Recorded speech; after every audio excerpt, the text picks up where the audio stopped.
Que sus seguidores le llamaran Rabí no significa que lo fuera. Una obra de John Wolfe. Nadie está preparado para lo que está a punto de llegar. Si creías que todo estaba escrito, te equivocabas. En 2021, el secreto será revelado. El Nazareno estaba hecho de carne y hueso, y lo hemos despedazado. Se dispuso con los impíos su sepultura, más con los ricos su muerte. Conoces la profecía de Isaías. Para los débiles de mente has hecho que parezca que se ha cumplido la profecía. Todo final tiene un principio. Me llamo Bruno Di Blasi. Y esta es mi historia. Codex Magdala, Génesis. Voy a seguir obrando como considere oportuno hasta que tenga lo que quiero. Y no voy a tener piedad. Y Yeshua ha dicho: yo os daré lo que ningún ojo ha visto, y ningún oído ha escuchado, y ninguna mano ha tocado, y que no ha surgido en la mente humana. Texto apócrifo de Santo Tomás Dídimo, manuscritos del Mar Muerto. Necesito que me confirmes algo. Cuando al Nazareno le fue dada sepultura, ¿estás seguro de que estaba muerto? Más información en yggdrasileditorial.es y en codexmagdala.com.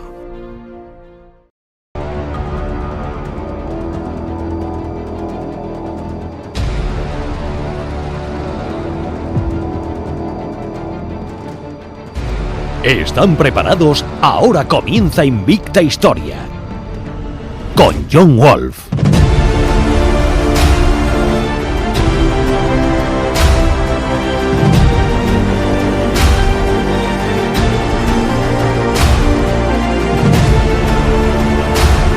Visita invictahistoria.es.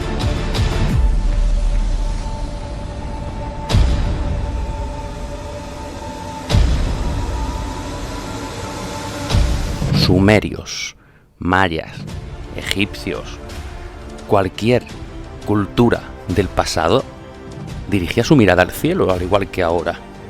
Los creyentes en religiones como la cristiana, como la hindú, todos miran al cielo, buscan a sus dioses, buscan muchas veces en esa arqueología, digamos, olvidada, parece que buscan a esos dioses que venían del cielo.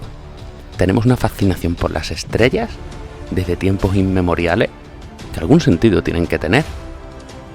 ¿Qué ocurre si yo les digo que ahora en 2021 hay un profesor, un astrofísico súper reputado de Harvard, que cree que no hace tanto hemos tenido una primera prueba de haber sido visitado?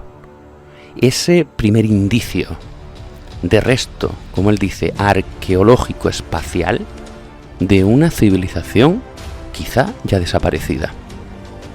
Hablamos de Avi Loeb, lo tenemos aquí hoy en el programa especial de Invicta Historia. Gracias a Editorial Planeta, gracias a Avi por permitir que hoy este programa sea una realidad. Vamos a hablar de Oumuamua, ese extraño objeto que nos visitó y que a la vez que causó extrañeza y fascinación, también está causando muchísimo debate y misterio, porque no se asemeja en nada a otro tipo de asteroide, meteorito o como queramos llamarlo, a ningún otro objeto antes conocido por su aceleración, por su forma, por todo. Pero va a ser el propio Abraham Loeb el que nos comente cómo llegó a esas conclusiones, y no solo eso, hablaremos de cómo afectaría a las religiones el demostrarse que existe vida extraterrestre. ¿Estamos preparados realmente para un contacto con una civilización extraterrestre? ¿Y la ciencia?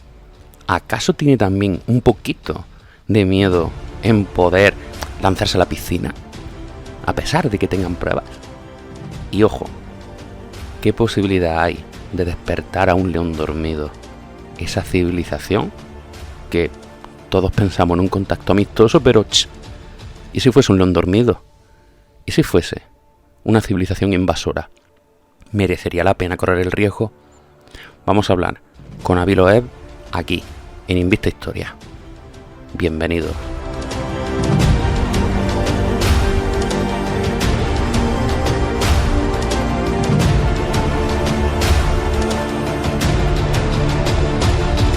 Avi Loeb en Invicta Historia.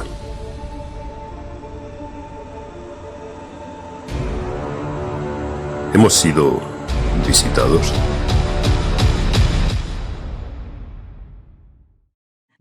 Avi Loeb, thank you for your time with Invicta Historia. I'm John Wolf, director.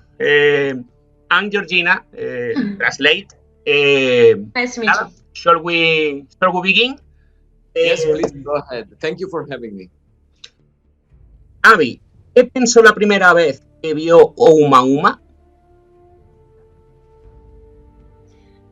We will ask about your conclusions later, but what did you think the first time you saw Oumuamua? Well, I thought it's surprising that we Creí que era algo sorprendente que lo descubriéramos, porque una década antes yo ya predije en un ensayo académico que no debería haber ningún objeto sin descubrir por el telescopio Pan-STARRS. Basado en lo que sabíamos del sistema solar, en el número de rocas que sabíamos que podían ser eyectadas al espacio interestelar, no se contemplaba un descubrimiento como el de Oumuamua, dada la sensibilidad del Pan-STARRS, el telescopio que la descubrió. Y eso fue una sorpresa, pero asumí que debía ser un cohete, un cometa o un asteroide, como suponían los demás astrónomos. No esperaba que fuera algo inusual. Ok, ¿por qué tiene la certeza de que Oumuamua es un objeto artificial extraterrestre? ¿Qué lo diferencia de cualquier otro objeto natural espacial? Why are you so sure that Oumuamua is an artificial extraterrestrial object? And what makes it different to any other natural object? Yes, so Oumuamua was the first interstellar object. Oumuamua fue el primer objeto interestelar que vino de fuera de nuestro sistema solar hasta las cercanías de la Tierra. Y no se parecía a ninguno de los cometas o asteroides que habíamos visto antes, ni tampoco tenía una cola de cometa. No había gas o polvo alrededor de él y además mostraba un exceso de aceleración al alejarse del Sol, que podría haber sido explicado por el reflejo de la luz solar. Eso significaba que el objeto debía ser muy delgado, que por su peso debía ocupar mucho espacio. También notamos que tenía la geometría de una especie de tortita según el reflejo del Sol y que estaba rotando. Entonces era un contexto muy inusual y no conocemos ningún proceso en la naturaleza que haga que un objeto delgado sea empujado por la luz solar, como si fuera una vela, pero sabemos de una tecnología que estamos desarrollando para la exploración espacial llamada LightSail. De hecho, hace unos pocos meses, en septiembre de 2020, hubo otro descubrimiento de un objeto que mostraba un exceso de aceleración al alejarse del Sol impulsado por la luz solar, que tampoco tenía una cola de cometa. Finalmente resultó ser un cohete propulsor de una misión de la Luna de 1966. Era hueco y delgado, de claro origen artificial, porque nosotros lo creamos. No sabemos quién creó Oumuamua. ¿Cree que los científicos tienen miedo de lo que pueda suponer confirmar la presencia de vida extraterrestre?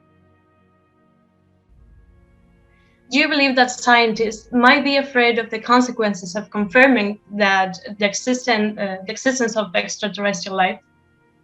Yeah, I mean, there are a variety of reasons why scientists are reluctant. Claro, quiero decir que hay una amplia variedad de razones por las que los científicos son reacios a eso. Debo decir que hubo algunos que intentaron explicar que Oumuamua era un objeto natural y sus propuestas eran que podría ser un iceberg de hidrógeno y que por eso no veíamos la cola del cometa, porque el hidrógeno es transparente. Y el problema con eso es que un iceberg de hidrógeno se hubiera evaporado muy rápido y no hubiera sobrevivido el recorrido. También hubo alguna sugerencia de que pudo haber sido una nube de partículas de polvo, una especie de estela de polvo que fuera 100 veces menos densa que el aire. El problema con eso es que cuando se acercara al Sol se expondría a temperaturas altísimas y no sobreviviría. El material no sería lo suficientemente fuerte. Y fuera de eso, la mayoría de los científicos simplemente desestimaron la posibilidad de que el objeto fuera de origen artificial sin ofrecer ninguna explicación a todas las anomalías que habíamos observado. En parte es porque los científicos prefieren mantenerse en su zona de confort, no tomar ningún riesgo, no someterse a ninguna idea que los pueda llevar a estar equivocados o ser potencialmente controvertidos. Pero lo más importante es que el hecho de que todo este asunto está siendo ridiculizado en este momento, porque está relacionado a objetos voladores no identificados y que se reportaron en la Tierra o a historias de ciencia ficción. Creo que es completamente inapropiado, porque, ¿saben? En la historia antigua se sugería que el cuerpo humano tenía un alma y eso era controvertido. Y había discusiones sobre por qué la anatomía no debía llevarse a cabo.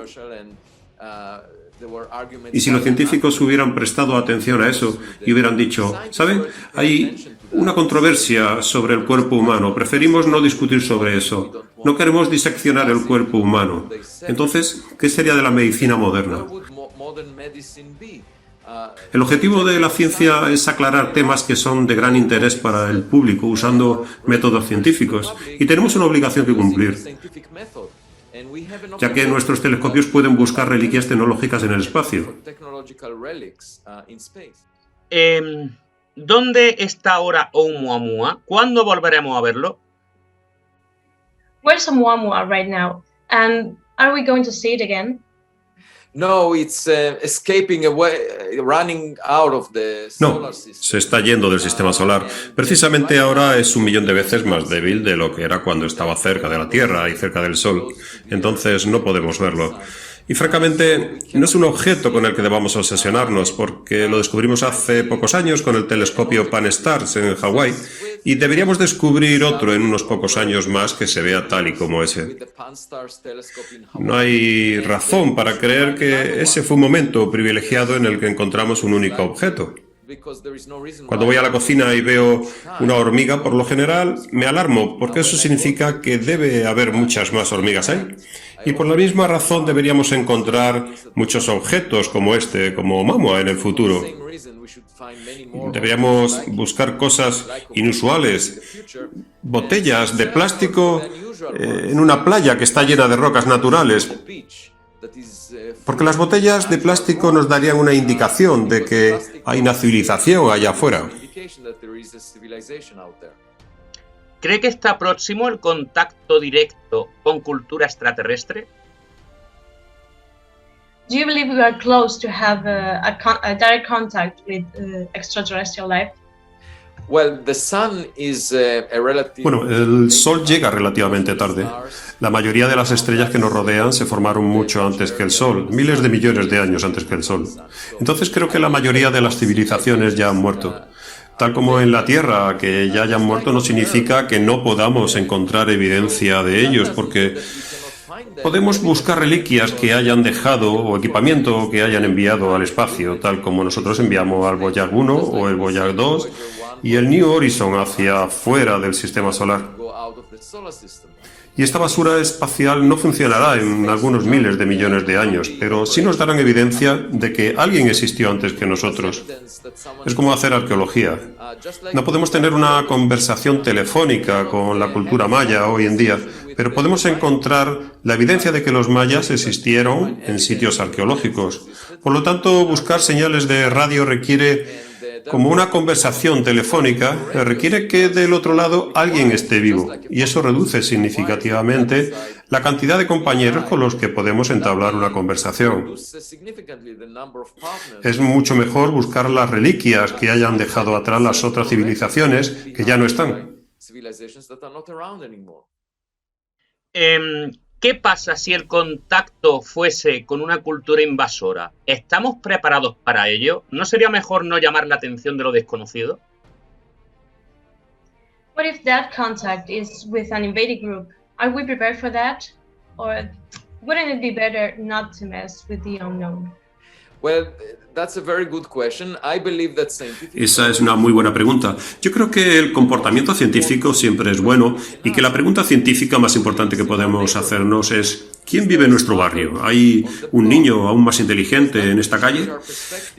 Porque eso cambiaría nuestra perspectiva acerca de nuestro lugar en el universo. Podría afectar nuestras creencias religiosas, podría afectar la forma en la que interactuamos y las aspiraciones que tenemos en cuanto al espacio.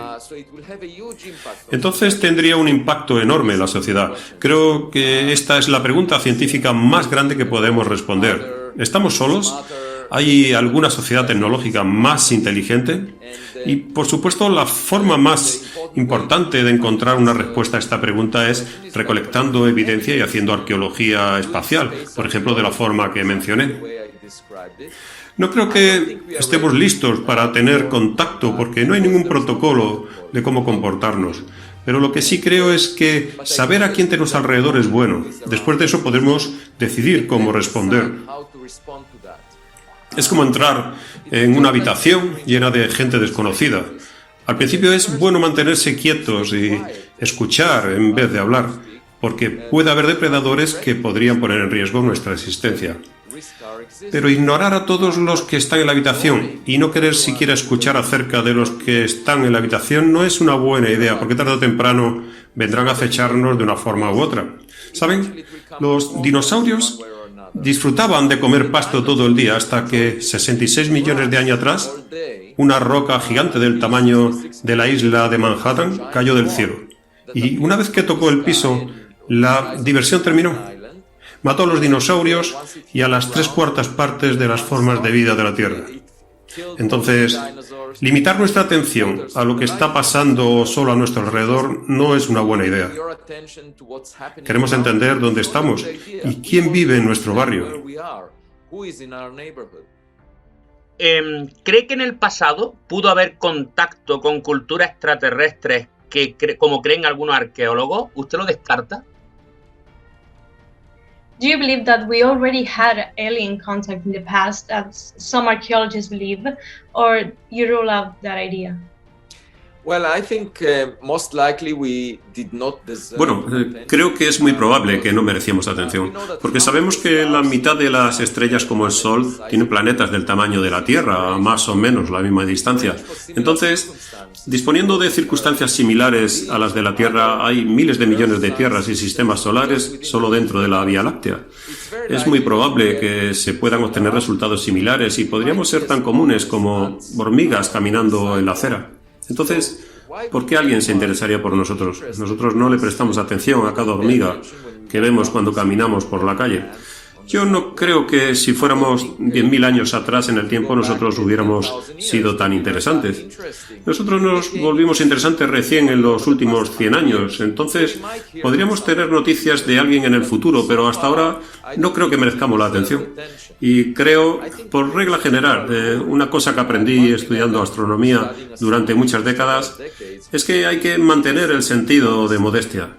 Somos tan pequeños en comparación al universo. Vivimos por un periodo tan corto en comparación a la edad del universo y pudo haber niños más inteligentes en nuestra calle en el pasado. Entonces, solo busquemos evidencia en vez de asumir algo o de ignorar nuestro entorno. What could it mean for religions in general, especially for those who believe in a creator deity, that there is life in other planets?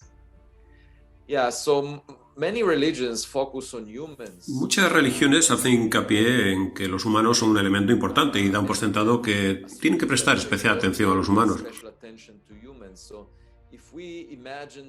Entonces, si nos imaginamos que hay otras criaturas en algún lado y que son potencialmente más inteligentes que nosotros, entonces surgirían muchas preguntas nuevas. Y algunos teólogos me han dicho que la noción de tener otras civilizaciones se puede incluir en la religión. Pero definitivamente tendría que discutirse con exactitud qué hacer con eso. Una pregunta interesante es también, ¿los extraterrestres serán religiosos o ateos? Y si fueran religiosos, ¿qué tipo de religión tendrán?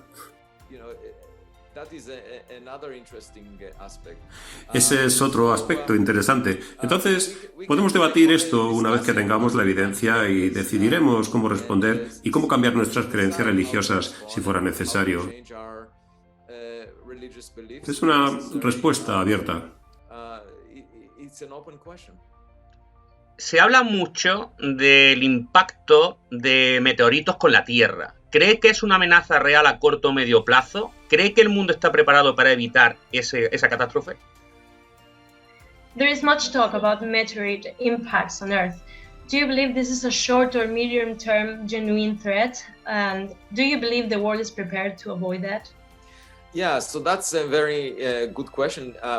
The Congress. Sí, es una muy buena pregunta. El Congreso de los Estados Unidos le encargó a la NASA encontrar el 90% de todos los objetos que fueran más grandes que 140 metros. El telescopio Pan-STARRS, el que descubrió Oumuamua, fue construido para empezar con el proceso de encontrar objetos cercanos a la Tierra o que se estén acercando a la Tierra, que sean mayores de 140 metros y que pudieran representar un riesgo potencial para nosotros. Y el siguiente telescopio, el observatorio Vera Rubin, que comenzará a funcionar en Chile dentro de 3 años, trabajará para encontrar el 60% de todos los objetos mayores a 140 metros. Entonces, esto abarcará 2/3 del objetivo puesto por el Congreso. Ahora, los 140 metros de tamaño es 100 veces inferior al tamaño del asteroide que mató a los dinosaurios. Entonces, estamos hablando de conocer también todo lo que sea superior a eso, con seguridad. Y por supuesto, si lo hiciéramos, si identificáramos un objeto que representara un riesgo para la Tierra, la pregunta es, ¿qué hacemos? Si lo detectamos lo suficientemente pronto, podemos dirigirlo un poco, darle un pequeño golpe, así no impacta contra la Tierra. Y hay muchas maneras de hacerlo. Una es pintar un lado de la roca, así reflejará más luz solar, con lo que le empujaría a un lado. Se puede evaporar un lado con un rayo láser. Se puede poner un objeto al lado de la roca para acompañarlo con su fuerza de gravedad lejos de la Tierra. Pero lo que uno no quiere hacer es explotar la gran bomba, que puede ser, porque esto crearía montones de piezas que podrían terminar causando mucho más daño en la Tierra que un único pedazo de material. Entonces, el mejor método es desviarlo ligeramente y hay ideas de cómo hacerlo. El método que se emplee dependerá de la composición del objeto y de qué tan grande sea. ¿Cree que hallaremos vida en Marte? Do you believe we will find some trace or sign of life on Mars? On Mars, I think it's likely that... En Marte creo que es muy posible que podamos encontrar algo, porque las condiciones de Marte en sus comienzos eran muy similares a las de la Tierra. Y como resultado, la química de la vida debería haber empezado en Marte. Pero la pregunta principal es, después de miles de millones de años, ¿todavía podemos encontrar rastros de vida? Espero que sí. Y después la segunda pregunta es, si encontráramos vida, ¿sería igual que la vida en la Tierra? Si se ve muy parecida a la vida en la Tierra, es posible que los planetas Tierra y Marte hayan intercambiado material. Sabemos que hay rocas de Marte en la Tierra y que hubo rocas de la Tierra que fueron a Marte. Y esas rocas pudieron haber llevado vida en ellas.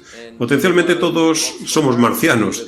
Y es que la vida inició en Marte y luego fue traída a la Tierra. Entonces, sería muy interesante ver si se ve parecida a la Tierra. Si no se parece, significará que hay diferentes caminos de la vida. Se puede empezar con los mismos componentes químicos y terminar teniendo formas de vida muy distintas. Es como una receta para hacer pasteles. Se puede empezar con los mismos ingredientes, pero dependiendo de cómo se mezclen y de cuánto calor se les dé, se puede obtener pasteles muy distintos. What will readers find in your book? Mi libro trata sobre Oumuamua y las propiedades extrañas que tenía, siendo el primer objeto proveniente de fuera del sistema solar que ha sido encontrado. No se veía como un asteroide o un cometa, se veía muy raro. Entonces, primero describo ¿Por qué me sentí impulsado a sugerir que era potencialmente un objeto artificial que vino de otra civilización? Como una botella de plástico en la playa, que se ve muy distinta a todas las rocas que hay allí. La segunda parte más importante del libro es que explico la cultura actual de la ciencia. La academia muestra una fuerte resistencia a esta idea. No estamos listos para considerar la posibilidad de que haya niños más inteligentes en nuestra calle y que haya potenciales rastros tecnológicos que deberíamos investigar. Y estoy intentando fomentar la idea de que esta es la actitud incorrecta, que de hecho es un tema que es de gran interés para el público y el público es quien financia la ciencia. Entonces la ciencia debe abordar esta cuestión. Además, contamos con las herramientas necesarias para darles respuestas. Solo necesitamos tener la voluntad. Solo para darles un ejemplo, si tomamos una fotografía de Oumuamua, podríamos darnos cuenta por la imagen de que no es un objeto natural como una roca. Dicen que una imagen vale más que 1000 palabras. En mi caso, una imagen vale más de 66.000 palabras, la cantidad de palabras en mi libro. Esa es una forma sencilla de conseguir una fotografía del próximo objeto interestelar mientras se acerca a nosotros desplegando una cámara cerca de él. Sería una forma muy simple de convencer a todos que no es un objeto natural. A eso lo llamo arqueología espacial. Creo que es una frontera que debería ser explorada por todos los campus universitarios en el futuro. Hace que la ciencia sea muy emocionante. Bueno, amigos, bienvenidos a Invicta Historia, este especial de Avi Loeb, también con un invitado también súper especial, Frank Scandell, empresario tecnológico, periodista, muy conocedor del tema del espacio y todas estas tecnologías, también director del programa La Revolución Espectral. Bienvenido, Frank. Muchas gracias por la invitación, John, y un saludo a los oyentes y televidentes. Solamente una matización, soy tecnólogo, no soy periodista. Ah, vale, pues tecnólogo, perfecto. Sí, señor. Gracias. Bueno, vamos a comentar aquí un poco, ¿no? Toda esta entrevista que hemos realizado a Avi Loeb, para que los oyentes, digamos, entren en situación, porque algunos conocerán el trabajo de Avi, etcétera, otros no. ¿Qué podemos definir de Avi Loeb? Bueno, es todo un personaje, el profesor de Harvard en este caso. Yo recuerdo haber leído las primeras noticias allá cuando aparecen sobre 2018, recuerdo. Y recuerdo haber leído esto. Y recuerdo me llamó mucho la atención el lenguaje utilizado. Era un lenguaje más que académico, era tremendamente sugerente. Sí es cierto que este objeto, vamos a llamarle, es bastante curioso, bastante inusual, pero el lenguaje ya tendía a ser comercial. Me explico. Y esto, por supuesto, es absolutamente legítimo, que una persona haga un descubrimiento, que sea un científico, como es el caso del profesor Loeb, y que quiera publicar un libro y que después quiera hacer una campaña, me parece absolutamente legítimo. Es lo que debe ser, de hecho. Pero el lenguaje y lo que se ha estado, digamos que en otros medios de divulgación, lo que se ha estado transmitiendo no es real, es bastante irreal, de hecho. Algunas veces hasta surrealista. ¿Okay? No hay absolutamente ninguna prueba de que esto sea una nave o un dispositivo tipo von Neumann, pero versión extraterrestre de alguna forma. Ninguna prueba. No obstante, debo decir, al rumbo de esta entrevista, y para que los oyentes y los televidentes tengan un marco conceptual. No es lo mismo es especular que inferir. Es decir, uno puede especular, uno puede hacer conjeturar en este caso perfectamente bien, de hecho es muy recomendable, pero otra cosa es inferir, es decir, otra cosa es afirmar. En términos científicos, hay una gran distancia entre especular e inferir. Entonces, los grandes medios no han tenido ese cuidado, han sido muy sensacionalistas. Y esto ha creado también una situación de incluso de miedo, de amigos míos incluso de miedo. Eso es, digamos que para empezar, lo que pienso de lo que está haciendo, lo que lleva a cabo el profesor Loeb en este caso. Entonces, tú no crees, como él menciona, por ejemplo, en la entrevista, ¿no?, de que la única explicación, digamos, coherente para este, digamos, objeto o, no sé, o artefacto, no sé cómo llamarlo, ¿no?, o Oumuamua, como está bautizado, es que sea de origen extraterrestre, ¿no? Es lo contrario. Ok, aquí hay primero que todo, aquí hay dos grandes descubrimientos que hacer. Uno, la opción número 1, es un objeto extraterrestre. 2, no es un objeto extraterrestre y es producto de unos aún desconocidos procesos, vamos a llamarle geológicos. No son geo porque no están no son de la Tierra, pero vamos a llamarle unos desconocidos procesos geológicos que no conocemos. Ese también sería un descubrimiento, ¿ok? Entonces, si bien nosotros vivimos en una época donde aquel viejo, la navaja de Occam se llama, es un principio científico, creo que se decía ceteris paribus, o paribus ceteris, al revés, la cual dice que la explicación más sencilla tiende a ser, no es que sea, sino que tiende a ser la más correcta, ¿ok? Si bien los avances tecnocientíficos que estamos viendo hoy en día ya están, de hecho, desafiando esa navaja de Occam, en este caso hay que decir que la explicación más sencilla es que al no tener ninguna prueba de que eso, ninguna prueba tangible de que eso sea una especie de artefacto de alguna forma, ¿ok?, o una nave, etcétera, que eso sea extraterrestre. No hay ninguna. Luego, incluso tienes la cuestión del vocabulario. Otra vez, los medios de divulgación que no son científicos en este caso, hay ahí una especie de abismo, ¿no?, cuando se cruza de las publicaciones científicas al público en general. Cuando uno escucha, por ejemplo, los oyentes o televidentes escuchan que este objeto viene de la estrella, me parece que era de la estrella Vega, quiero recordar, que está en la constelación de Lira, y ahora mismo ha cruzado en medio de cruzó en medio de Mercurio y el Sol, y ahora está camino, y en 2022 más o menos estará sobre la órbita de Neptuno, va saliendo del sistema solar. Ok, cuando uno oye eso de que viene de la estrella, no viene de ahí. O sea, es como punto de referencia, la estrella está ahí, pero la estrella no está ahí.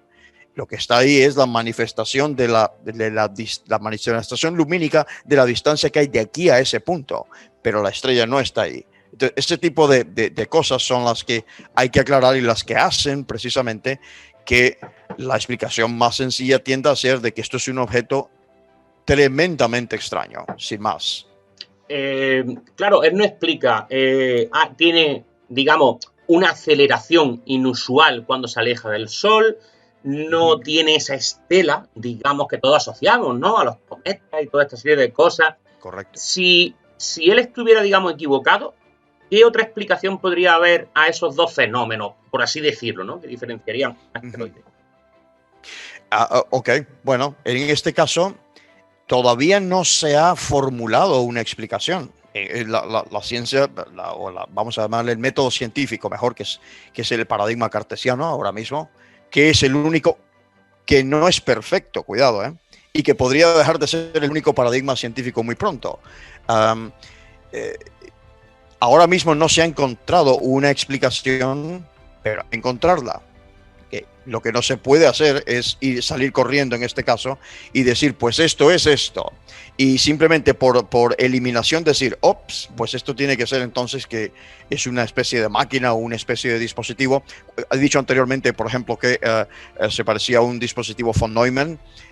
Para a quienes nos gusta la ciencia ficción, ya se me ha notado, ¿no? Para quienes nos gusta la ciencia ficción, tenéis, por ejemplo, un dispositivo von Neumann en TMA-1, el famoso monolito de la película 2001, Una odisea del espacio. A eso se le llama un dispositivo von Neumann. Correcto. Ok. Supongamos en un momento dado, que mañana surgiera esa prueba definitiva de que estamos, a lo mejor no Oumuamua, ¿no? Pero como él dice, a lo mejor puede haber otros muchos, ¿no? Oumuamua, que conoceremos pronto.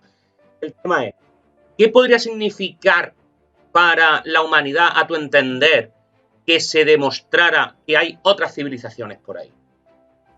Ok.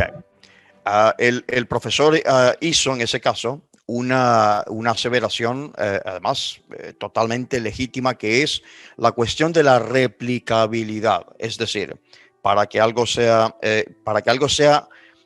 aprobado como que sea una evidencia, una prueba científica, tiene que ser replicable. Es decir, los experimentos que yo hago, si yo te digo, bueno, yo lo he hecho con esta metodología y yo se la doy a John y John puede reproducir eso y después Juan, María, Josefa, etcétera, todos podemos replicar y tenemos los mismos resultados con esa metodología, entonces estamos ante evidencia.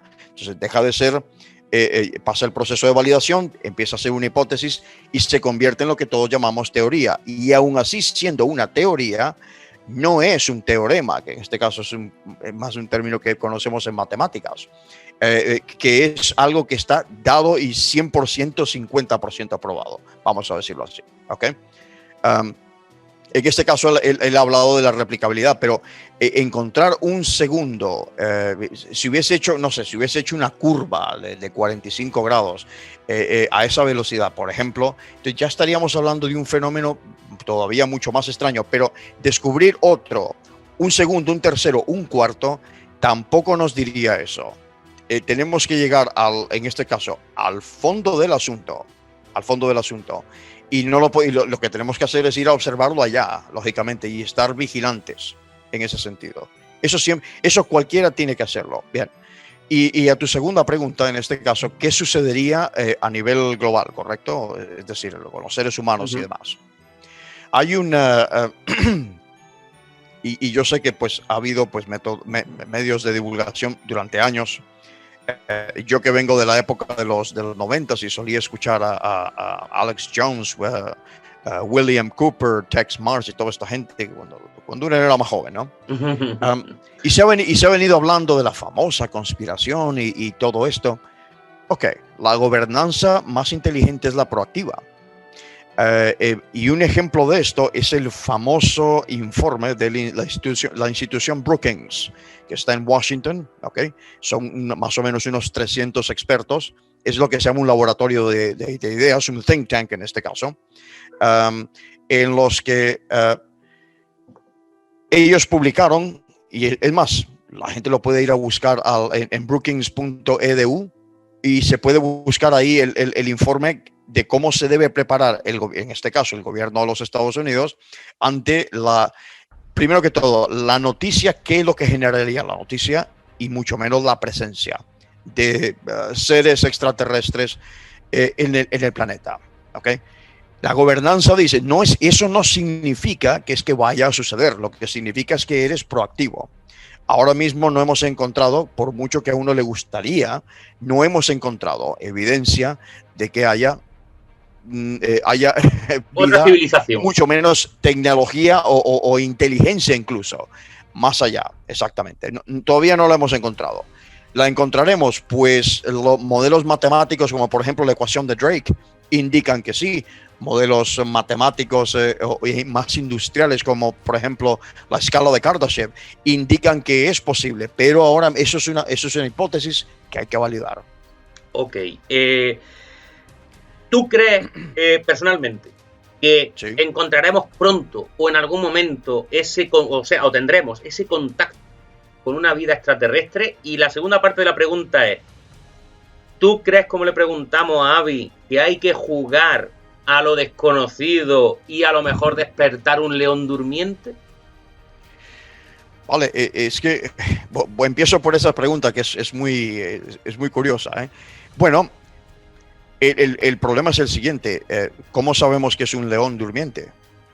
Claro, tú imagínate que estamos hablando de que, mira, hemos encontrado una civilización, pero resulta que esa civilización es, como decía en la ciencia ficción, ¿no? Una invasora de mundo. Vamos a decirlo así. Imagínate. Ok. Exactamente. Bueno, la cuestión es que si no lo intentamos, no lo vamos a averiguar. Y en este caso tendremos, yo soy fui durante años, porque desapareció luego el programa, fui durante años un voluntario de Team SETI. Los que tenéis unos años como yo, Team SETI, tú traías los paquetes de información a través del servidor de la Universidad de Berkeley, se podía hacer en todo el mundo, traías ese paquete de información y en tu PC tú ayudabas a hacer esta red distribuida, ¿no? de procesamiento de datos. Ok. En este sentido, tenemos que ir afuera. Pero ¿de qué forma vamos a ir ahí afuera? Y tenemos que tomar en cuenta que lo que más nos podemos encontrar es formas de vida, si nos encontramos, formas de vida que no tienen absolutamente nada que ver con nosotros, que tienen o tendrán un sistema ético totalmente distinto a nosotros, unas leyes que, por ejemplo, unas leyes de la naturaleza que quizá ellos conozcan que nosotros no sepamos, porque yo siempre cuando hablamos de la termodinámica, esta cuestión, son las leyes conocidas de la naturaleza, todavía hay por conocer. Entonces, tenemos que arriesgarnos a hacerlo, porque de otra forma, si no te arriesgas, no creces. Si lo que hacemos es encerrarnos aquí, no crecemos. Ahora mismo nosotros estamos haciendo ese trabajo. Hay 3 misiones espaciales en Marte ahora mismo. Sí. ¿Ok? Sí. ¿Qué vamos a encontrar en Marte vida? No lo sabemos todavía. Claro. Si encontramos vida, incluso si no encontramos vida, y si encontramos, por lo que se ha observado, por ejemplo, nuevamente eso va a ser otro triunfo científico. El decir que esto es posible sin que haya vida, también es un triunfo científico, que nos va a enseñar, lógicamente, mucho de nuestro propio planeta y de cómo hemos evolucionado. Hay que ser intrépido, hay que ir, hay que hacerlo. Habrá oyentes que dirán, Fran, sí, quien no arriesga no gana, pero seguro que hay otros que dicen, que tengo otro refrán, la curiosidad mató al gato. Perdón, y yo con todos mis respetos, por supuesto, pero quien dijo la curiosidad mató al gato es porque no tenía gato. ¿Ok? Muy bien, buena respuesta. No, perfecto, muy buena respuesta. Luego también comentábamos con Avi el tema de la religión. ¿Crees que la religión, el tema de las creencias religiosas hoy en día, ¿no? Sufrirían, digamos, las consecuencias de demostrar o de hallar vida en otro planeta? Sí, aquí creo que este campo le llamaban exopolítica, me parece. Eso está en el informe de la institución Brookings, está contemplado todo eso. Diría que quienes tenemos un problema, especialmente en Occidente tenemos un problema. ¿Ok? Me explico. Los chinos, por ejemplo, tendrían menos problema con esto. El lejano oriente, Japón, Corea, tendrían menos problema. Pero las principales, India, Islam, cristianismo... A eso iba. Claro. El problema lo tendríamos más en Occidente, porque Occidente está, en parte, el sistema, digamos que occidental, vamos a llamarle, o las éticas occidentales, están muy condicionados y han estado muy condicionados por lo que yo llamo la revelación abrahámica. Precisamente judaísmo, cristianismo, islam. Son religiones prácticamente hermanas. Entonces, el problema es que estas religiones, en este caso, culturalmente, han enseñado que hay esta noción de pueblo elegido, esta noción de que mi Dios es Dios y el tuyo no es Dios, por ejemplo, que en India, por ejemplo, no sucede. Y esta noción de ser el centro del universo, el modelo antropocéntrico. Y el problema de este sentimiento antropocéntrico es que no solamente a través del cristianismo, incluso la ilustración misma que pone al ser humano en el centro de la existencia como... No, esos son los valores humanistas prácticamente. Lo que sucede ahí es que no tenemos ahora mismo capacidad de adaptación que otros seres humanos o que otras civilizaciones humanas dentro de este planeta sí tienen. Nosotros no lo tenemos. A los chinos no les iría nada mal eso. De hecho, su ética, que es confuciana más que todo, y en India, por ejemplo, que entre esas dos naciones, pues componen quiero recordar, un 40% de la población mundial. Entre esos dos países no tendrían ningún problema con eso. Nosotros sí, porque lo llevamos aquí adentro. Incluso las personas más ateas que conozco, es una cosa extraña, pero incluso las personas más ateas que conozco funcionan a través de ese sistema ético o de esa pretensión de que el ser humano es el centro de todo. No, y ahí estoy de acuerdo yo con el profesor Loeb, porque lo ha dicho en entrevistas. No somos especiales, y cuando descubramos que no somos ni únicos, ni somos especiales, ni deidad, con todos mis respetos por supuesto a las creencias de los inteligentes, pero cuando se den cuenta que esta deidad en este caso pues no es la deidad de aquella gente que viene para acá, pues ahí puede haber un problema. Sí, la gente no lo va a tomar bien. Es lo que dice el informe de la institución Brookings al mismo tiempo. Aprovechando que eras miembro del Team SETI, sí, y se me quedó una pregunta en el tintero que se me olvidó hacerle a Avi Loeb. ¿Qué opinas de la señal WOW? Hombre, eso tiene años. Sí, pues sí. Team SETI era para los paquetes de información, ¿no? La señal WOW era otra. Era parte del Instituto SETI, o Sí, es parte de la historia del Instituto SETI. Bueno, SETI para los oyentes, ¿no? Es el Instituto de la Búsqueda de Vida Extraterrestre, ¿no? Que está ahí en Silicon Valley, en California, y en la Universidad de Berkeley todavía hay una oficina. Bien, la señal WOW, pues una de esas ocurrencias, ¿no? Uno de esos sucesos, y nuevamente vuelvo a lo que he dicho atrás, no se ha replicado, no ha vuelto a suceder todavía. Es que bueno, simplemente no ha vuelto a suceder. Rectifícame si me equivoco, porque la verdad es que yo del tema espacio, un pena. O sea, lo digo claramente. Yo soy un entusiasta y soy un astrónomo aficionado, pero no soy claro, astrónomo en este caso. Pues, no obstante, no se ha replicado la señal. Si tenemos una señal, por ejemplo, con he mencionado la estrella Vega, la constelación de Lira, nos lleva a otra película que también que es fabulosa, que es Contacto, que es una novela y película de Carl Sagan, en este caso es fabulosa, ¿ok? En esa misma película podemos observar el proceso de que esto tiene que ser replicable, tiene que ser continuo, porque si es digamos que una emisión de ondas de radio, por decirlo así, que ha sucedido una sola vez, pues difícilmente eso puede ser una señal de vida inteligente o tecnológica, por lo menos. Pero de vez en cuando sí salta alguna noticia de se ha recibido una señal rara, ¿no? Una señal inexplicable. No lo sé si tiene que ver con esa misma señal, en el sentido de algo similar. Que yo sepa, no es correcto. No se relaciona una con otra. Ya. Perfecto. Tenemos que estar escuchando, y no solamente escuchando. Te he interrumpido. Sí, no.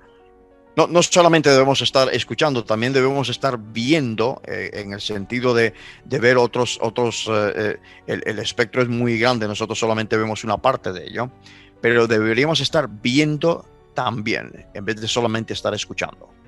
Ok. Cuando empezamos a anunciar el tema de Avi Loeb, esta entrevista, nos mandaban muchos mensajes por Instagram, sobre todo los oyentes, y nos decían: pregúntale qué explicación le encuentra a el tema de que los egipcios, por ejemplo, no las pirámides tuvieran una correlación con Osiris, que si Göbekli Tepe con el tema también de constelaciones. ¿Cómo era posible que esas civilizaciones tan, digamos, antiguas tuvieran un conocimiento tan amplio de esas constelaciones, de la astronomía, etc.? Creo que esa es una buena pregunta para Graham Hancock, por ejemplo. Yo lo único que puedo decir es que hay una tendencia histórica a subestimar a los pueblos antiguos, a que los pueblos antiguos que parece que no tenían capacidad tecnológica ni capacidad de abstracción, vamos a llamarle abstracción matemática, ¿no? Nuestro sistema numérico viene de India, por ejemplo. Entonces, parece que hay esa idea de que es, no sé, de alguna forma de que necesariamente tiene que haberlo hecho alguien más. Es imposible que eso lo hayamos hecho nosotros. ¿Por qué es imposible? Y si ha habido, por ejemplo, si estos monumentos se han construido de una forma alineada a ciertas, como por ejemplo la famosa, creo que fue Robert Bauval que lo publicó esto, que las 3 pirámides en el plató de Giza tenían que ver con las 3, ¿cómo se llaman? Las 3 estrellas del cinturón de Orión. En este caso, sí, ¿no? perdón, exacto, Orión. Osiris era el dios. Sí, Orión es la versión griega, ¿no? No te has equivocado, es la versión griega, Orión. ¿Me entiendes? Que tenían que ver con eso y que había otros puntos en el mapa de Egipto, del Egipto antiguo, que hay otros puntos que corresponden con más puntos de la misma constelación. Bueno, si ha habido siempre, para los pueblos antiguos, antropológicamente incluso, la primera gran religión, y de hecho casi todas las religiones, excepto más bien las reveladas, no, pero la sabiduría más antigua en este caso, que han nacido como sistemas filosóficos, no son religiones reveladas, se han basado precisamente por esa interacción que se ha tenido con el cielo nocturno. Yo me apuesto, no soy antropólogo, pero voy a apostar de que lo que genera las grandes religiones y las grandes creencias o tradiciones espirituales de la humanidad es el cielo de la noche, precisamente. Pero a esto hay que agregar también que los seres humanos, antes de ser analíticos, especialmente los occidentales, que eso es un legado nuestro, es un legado cartesiano, antes de eso nosotros siempre hemos sido y continuamos siendo esta palabra que es mitopoético. Es decir, somos constructores de mitos y de leyendas. Ahí, si uno va a Marte, por ejemplo, que estaremos yendo a Marte, quizá en un futuro muy cercano estaremos yendo a Marte. Si llegamos a ir a Marte, los seres humanos que estén viendo una noche marciana, posiblemente no vean las constelaciones como nosotros las vemos aquí. Y eso significa que las constelaciones y todo esto relacionado con el alineamiento con la constelación son, pues digamos que puntualizaciones que se han hecho en lo que espiritualmente estos pueblos creían que era la conexión entre el cielo y la tierra. Sin más, absolutamente legítimo, absolutamente espiritual, pero sin más. Es decir, científicamente hablando, es no. Y yo diría que empezáramos a pensar que los seres humanos a lo mejor somos hasta muy antiguos, tremendamente antiguos, y que nuestros ancestros han tenido la capacidad de hacer todas estas cosas. Voy a daros solamente una prueba para terminar de responder la pregunta. ¿Cómo es posible que los pueblos del norte de Europa, que a partir del siglo VIII, me parece, se les empieza a llamar Vairigia o vikingo, o vikingi, o vikinga, creo que sea en el idioma, los famosos vikingos, que no tenían ni alfabeto, ni tenían números, ni tenían nada de eso? ¿Cómo es posible que construyeran los barcos que construían y que navegaran a esa velocidad y con esa precisión impresionante? Resulta que esto ha sido prueba-error durante incontables años, hasta que perfeccionas eso sin tener ninguna matemática, nada que lo precise, a través de otras, vamos a llamarle herramientas que pueden ser, digamos que la intuición. Precisamente en Egipto, vuelvo ahí, pudo haber sido el caso, claro que sí. De hecho, fíjate, los vikingos se cree ahora que fueron los primeros que pisaron incluso América. O sea, fíjate. Esos marineros. Sí, Leif Erikson, creo que es Leif Erikson, exactamente, fue Leif Erikson que llegó ahí. Lo que pasa es que pues ellos iban buscando tierras de cultivo, no iban buscando oro en este caso, eso es otra discusión, pero iban buscando tierras de cultivo, sí. Y si podían pillar oro, pues tampoco está mal.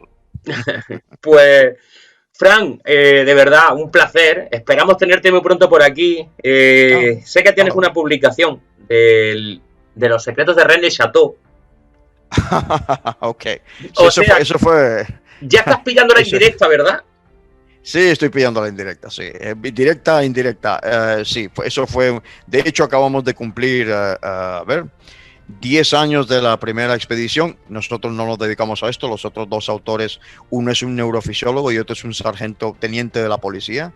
No nos dedicamos a esto, pero teníamos ese deseo de ir, esa espinita, y fuimos y publicamos un libro que quienes tengáis Kindle Unlimited en Amazon, lo sale gratis. O sea, sí, aquí vamos a poner ahora, aquí a la izquierda de las pantallas, tienen la portada también para que le echen un vistazo. Así que ya hablaremos. hablaremos un poquito también de Rennes le Chateau, que yo sé que tú eres un pozo de sabiduría de muchas cosas.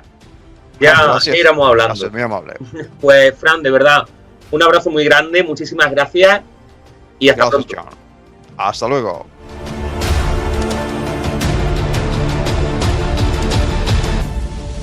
Síguenos en Facebook, iVoox y en la página oficial invictahistoria.es.